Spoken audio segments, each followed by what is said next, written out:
The myth of the right questions. Why coaching isn't neutral. Coaching markets itself as an art of asking questions.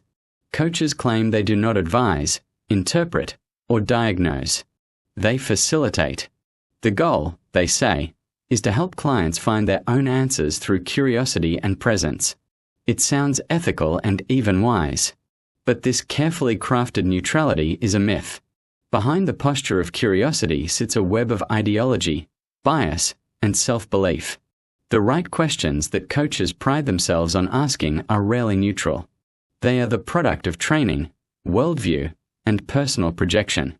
The illusion of expertise. Modern coaching exists because it sells the idea that expertise is not required to help someone change their life. A 21-year-old can become a life coach after completing a weekend course or online certification. The defense is always the same. You do not need to know the answers. You only need to know how to ask the right questions. But what does that even mean? In practice, it means learning a script. A handful of pre-approved questions from a neurolinguistic programming, neurosemantics, or transformational coaching manual. These are designed to sound deep but are essentially psychological shortcuts. What's stopping you? Who would you be without that story? How are you getting in your own way? Each assumes a hidden problem inside the client that the coach can reveal. The coach is not neutral. They are already presuming what is wrong, that the client is blocked, limited, or misaligned before a word has been said.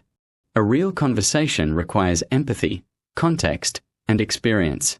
Without life experience, a coach cannot tell when a question is appropriate or manipulative, when to sit in silence, or when to challenge. Coaching replaces this depth with technique, creating a mechanical form of curiosity that only pretends to understand. Bias in the guise of purpose. Every coach is told to find their niche. That is where bias becomes branding. One coach decides they were called to help women in midlife rediscover their confidence.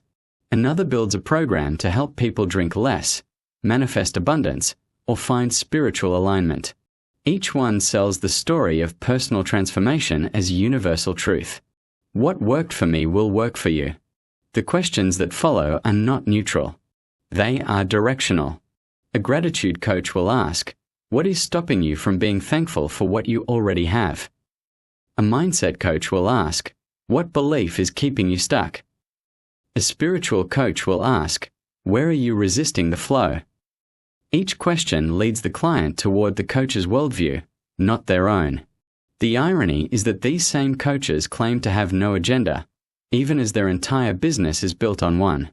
Ideology dressed as insight. Coaching systems do not simply reflect personal bias. They institutionalize it. Neurolinguistic programming, integral leadership, enneagrams, archetypes, inner child work, and many other frameworks carry built-in beliefs about human nature, hierarchy, and truth. Take any of them apart and you find a worldview. Neurolinguistic programming assumes humans are programmable and that language can rewrite reality. Integral models assume people evolve toward higher states of consciousness. Enneagram theory claims personality types are fixed yet spiritually transcendable. Manifestation assumes the universe rewards mindset with material gain. When a coach is trained in these frameworks, they do not ask questions to discover truth. They ask to confirm their system.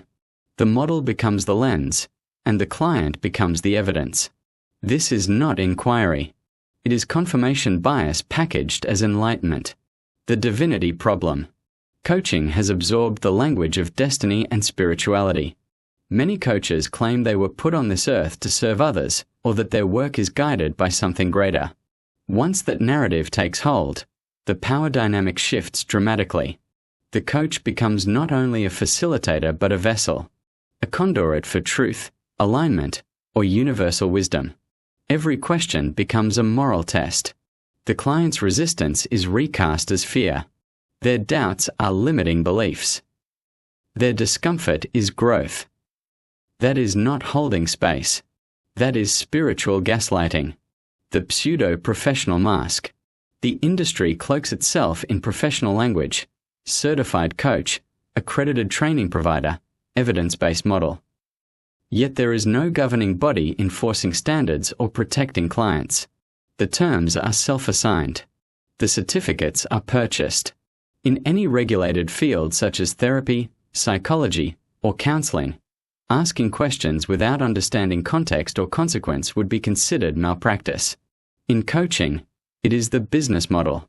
When something goes wrong, the coach retreats behind plausible deniability. I do not give advice. I only ask questions. The cost of ideology. At its core, the right questions myth is not about helping people find clarity. It is about protecting the coach from accountability. If the client transforms, it proves the method works. If they do not, it is because they resisted change. Either way, the ideology remains safe. Real growth demands something coaching has systematically stripped away: experience, humility, and the ability to sit with not knowing. A good question does not come from training. It comes from living, from failure, grief, and a genuine understanding of human messiness. Without that, a coach is not guiding anyone. They are performing curiosity to justify their own certainty. The uncomfortable truth. Coaching is not neutral, and it never was. It is a profession built on borrowed language from therapy, spirituality, and pop psychology, repackaged into programs that promise transformation while protecting the coach from consequence. The next time someone tells you they just ask the right questions, ask them this: whose questions are they really asking? Theirs, their trainings, or yours?